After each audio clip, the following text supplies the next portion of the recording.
Hey guys, just want to do a quick video of the recent upgrades I've done to my truck. Apologize for any wind in advance. I'm recording this with my phone. It's a 2016 F-150 XLT with the FX4 package. Essentially, the FX4 shocks, stock shocks, finally went bad on this thing. And after a bunch of research, I decided to go with the Bilstein 6112’s in the front and the 5160’s in the rear.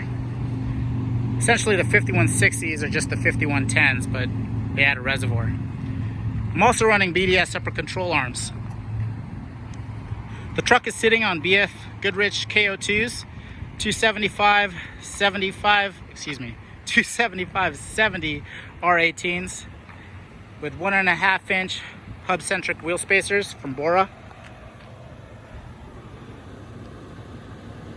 It really gives me the exact stance that I wanted. If you can see, the tire sits almost perfectly flush with the fender, which is what I was going for.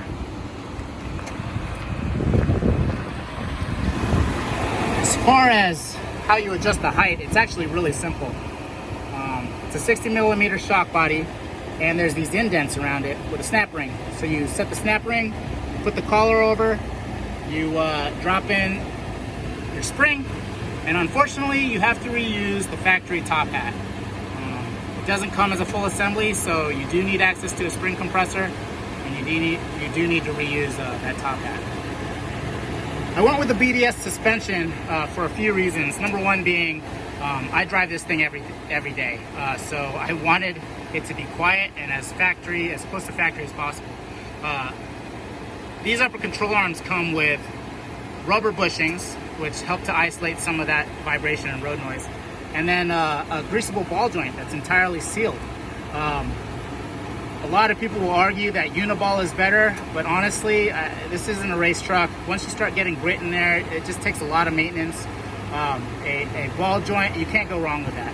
And then on top of that, I really like the tubular construction on these things. I was able to do a side-by-side comparison to the Icon tubular setup with the delta joints, and these things are significantly thicker. When you look at them side by side, these things are just beefier.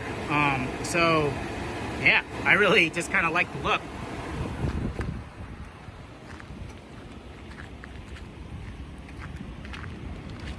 As far as the construction and quality, they feel and look really good. You can see them from a distance. They're zinc coated. If there's a downside to the 5160’s on the rear, it's the actual clamps that came in this kit. They essentially give you 2 spacers and 2 hose clamps to hold the reservoir to the shock body, and it just looks super cheesy. If you go on Amazon, you can actually buy these billet aluminum ones from Bilstein for $42. Yeah, it's like $90 for a set of brackets that should have come with this kit. But for me, it was absolutely worth the money. I think they look great. You can see them at a distance when you stand next to the truck. Yeah, I'm actually glad I bought those. As far as how the truck rides, I have to say, I think it's stiffer than stock.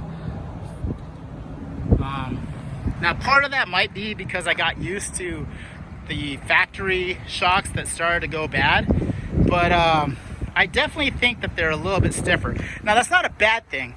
The truck does feel very planted. You hit dips in the road, you hit uneven pavement as you're going down the highway, and it's super planted. That weird shimmying that these trucks tend to do in the back, you know, you hit something at speed, it kind of upsets the rear end, that's completely gone. I love it. As far as off-road, I've had the opportunity to take this thing out to like Superstition. It's a couple of dunes near by where I live. I've taken it on a couple of truck trails in the month that I've had this, and honestly, it's been night and day. And it's kind of crazy because the truck soaks up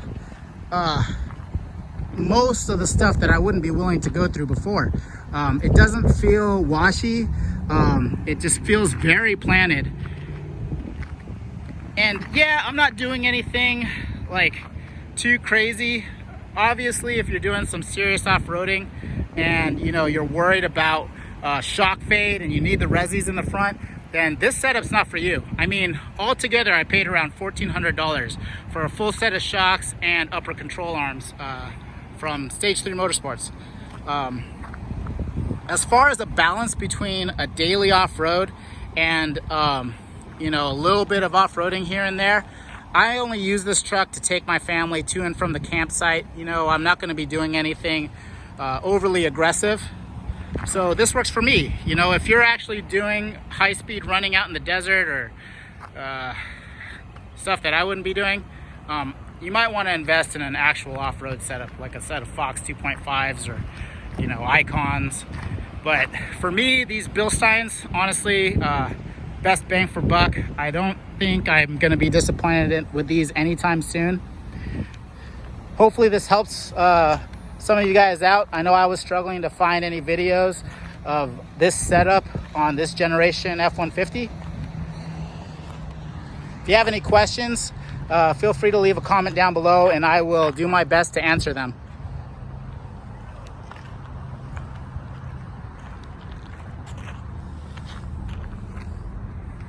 All right, guys, have a good one.